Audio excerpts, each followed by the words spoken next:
Bonjour les amis, c'est Karim Touré de l'organisation Anka Ilele Dime de Habib Dambélé. Dans la vidéo précédente, nous avons donné des conseils sur le curriculum vitae. Maintenant, voici des conseils concernant votre lettre de motivation et la communication par email.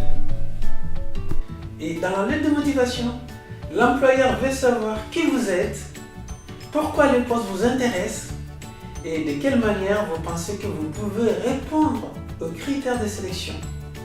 Et l'employeur doit s'assurer que vous avez bien compris ce qui est recherché. Donc, vous devez démontrer l'adéquation entre votre profil et les critères listés dans la description du poste. Votre lettre de motivation ne devrait pas faire plus d'une page, sauf si vous créez une annexe qui reprend point par point les critères listés dans la description du poste et qui explique dans quelle mesure vous répondez à chacun de ces critères. Ça fait toujours très bonne impression. Alors, les choses à ne pas faire dans la lettre de motivation sont les suivantes. Première chose, les fautes d'orthographe et de syntaxe.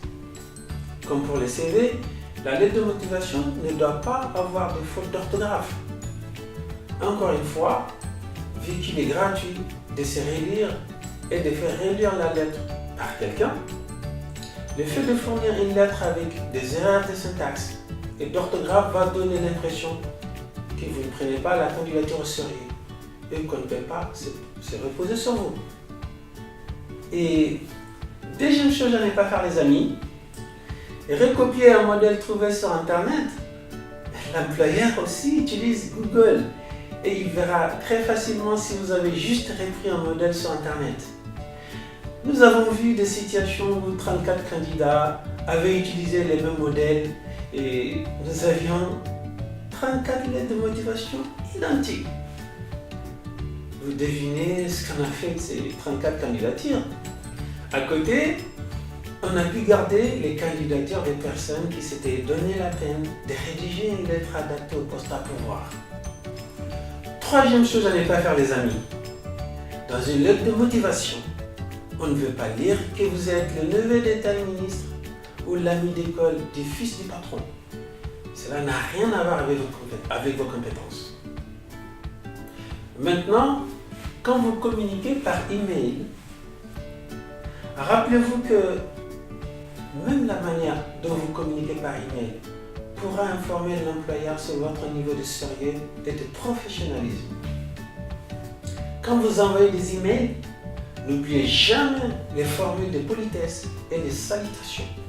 Par exemple, chère madame, bonjour monsieur X, bonjour madame Y. Cordialement, merci d'avance, bien à vous, veuillez agréer l'expression de mes sentiments distingués, etc. Si on vous contacte pour un entretien et que vous répondez aux emails sans les salutations, vous laisserez une mauvaise impression.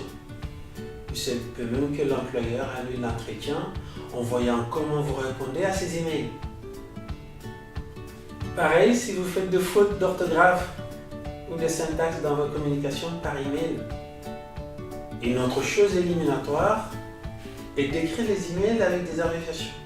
CDT pour cordialement, BSR pour bonsoir, CV pour ça va, SVP pour s'il vous plaît, BJR pour bonjour.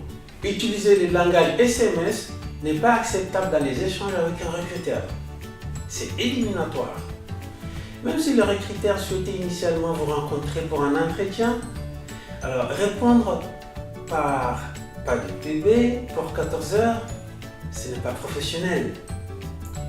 Il faudrait écrire à la place, par exemple, Madame X, merci pour votre retour. Je confirme que je serai disponible à 14 heures. Bien à vous, Monsieur Y. Merci de nous avoir suivis. Les autres vidéos sont disponibles sur la page YouTube Habib Dambélé officiel. Merci encore. Au revoir.